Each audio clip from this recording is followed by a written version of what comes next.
Pada tahun 2023, Bitcoin telah mendapatkan momentum dengan peluncuran Ordinals ataupun BRC-20. Dan kemungkinan momentum tersebut akan berlanjut dengan diperkenalkannya Runes Protocol. Dan menurut gua sendiri, Runes Protocol merupakan salah satu naratif baru dalam ekosistem Bitcoin. Oke, kembali lagi bersama gua Vicky Iskandar. Jadi kali ini gua akan membahas Runes Protocol. Pertama, gua akan membahas apa itu Runes Protocol.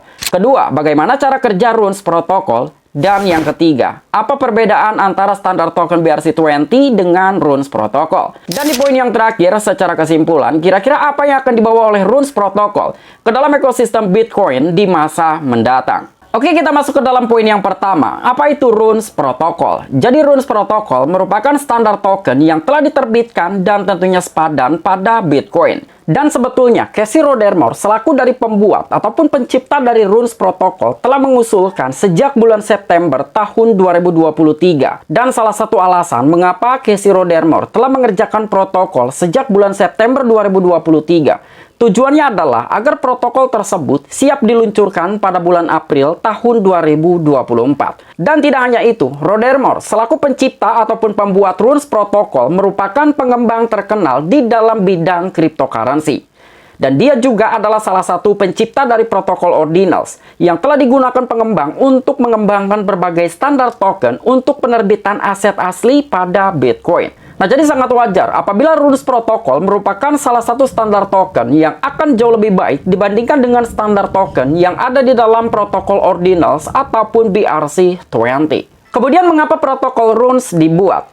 Jadi dengan apa yang telah dituliskan oleh Casey Rodarmor di dalam sebuah blognya, Runes sebagai protokol sederhana dengan jejak on-chain minimal dan juga manajemen UTXO yang bertanggung jawab. Jadi UTXO ini merupakan singkatan dari Unspent Transaction Output, yang dimana dengan salah satu unit individual nilai Bitcoin yang dikaitkan dengan alamat tertentu di dalam blockchain mewakili dana yang belum dibelanjakan dan dapat digunakan sebagai masukan dalam transaksi baru. Dan Runes tentunya berbeda dengan standar token BRC-20 yang kompleks dan tidak berbasis UTXO. Salah satu karakteristik terakhir menyebabkan standar token BRC-20 menghasilkan UTXO sampah yang berlebihan, sehingga telah menyebabkan terjadinya kemacetan dalam jaringan Bitcoin. Namun dengan adanya Runes Protocol, tentunya akan menggantikan standar token BRC-20 yang berbasis Ordinals yang kurang efisien. Dan selain itu, protokol Runes juga berupaya untuk menjadi lebih baik daripada protokol token yang sepadan lainnya yang ada di dalam Bitcoin seperti RGB dan juga Taproot Asset. Namun dengan adanya Runes Protocol, Casey Rodarmor sangat percaya bahwa masalah ini membuat protokol yang ada menjadi rumit dan kurang ramah pengguna. Kemudian poin yang kedua, bagaimana cara kerja Runes Protocol? Jadi Runes Protocol menggunakan model berbasis Runes UTXO ataupun Unspent Transaction Output yang telah terintegrasi secara alami dengan Bitcoin yang menggunakan UTXO. Dan hal ini membantu meminimalkan pembuatan UTXO sampah yang dapat menyumbat jaringan. Dengan UTXO adalah sejumlah Bitcoin tertentu yang belum Anda belanjakan yang dapat Anda gunakan untuk melakukan pembayaran baru.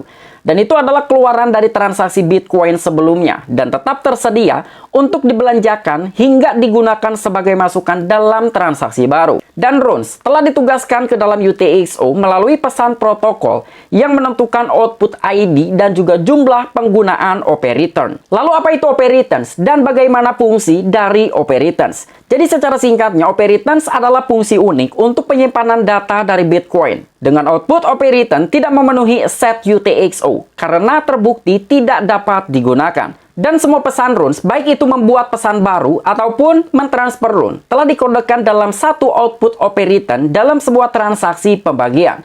Dan nama Runes dan juga metadata lainnya berada dalam OP return yang sama dalam sebuah transaksi yang sama. Dan bahkan UTXO yang telah digunakan untuk melacak saldo token Runes. Menariknya, protokol Runes tidak menghubungkan catatan saldo token ke dalam alamat dompet, tetapi menyimpan dalam UTXO. Dan Runes yang telah ditransferkan dengan transaksi Bitcoin dengan output OP return yang telah menentukan jumlah Runes dari input yang masuk ke dalam UTXO. Jadi memang agak sedikit rumit dari cara kerja Runes Protocol, tetapi setidaknya dengan adanya Runes Protocol akan meringankan dalam sebuah transaksi di dalam jaringan Bitcoin. Kemudian di poin yang ketiga, apa perbedaan dari standar token BRC-20 dengan standar token Runes Protocol? Pertama ada purpose, jadi untuk runes menggunakan issuance of non-fungible token. Begitu juga dengan BRC20 menggunakan purpose dari issuance of fungible token. Jadi antara runes dengan BRC20 menggunakan purpose yang sama.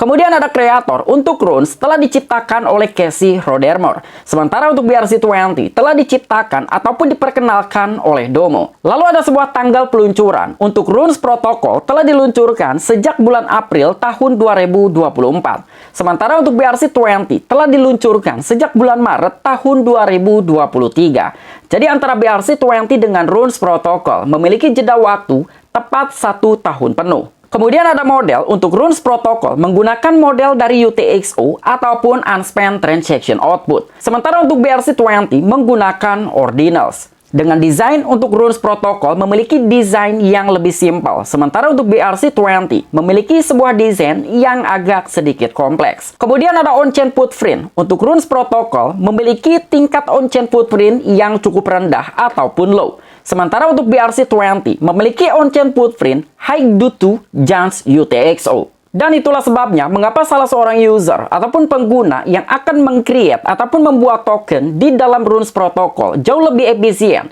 dibandingkan dengan membuat token di dalam protokol Ordinals ataupun BRC20. Kemudian dari Lightning Compatibility untuk runes protokol memiliki Lightning Compatibility yes. Sementara untuk BRC20 memiliki Lightning Compatibility No. Kemudian ada error untuk runes protokol memiliki tingkat keeroran non-permissible. Sementara untuk BRC20 memiliki tingkat keeroran permissible. Dan yang terakhir ada open mind untuk runes protokol Alloyed dan juga BRC20 memiliki open mind Alloyed.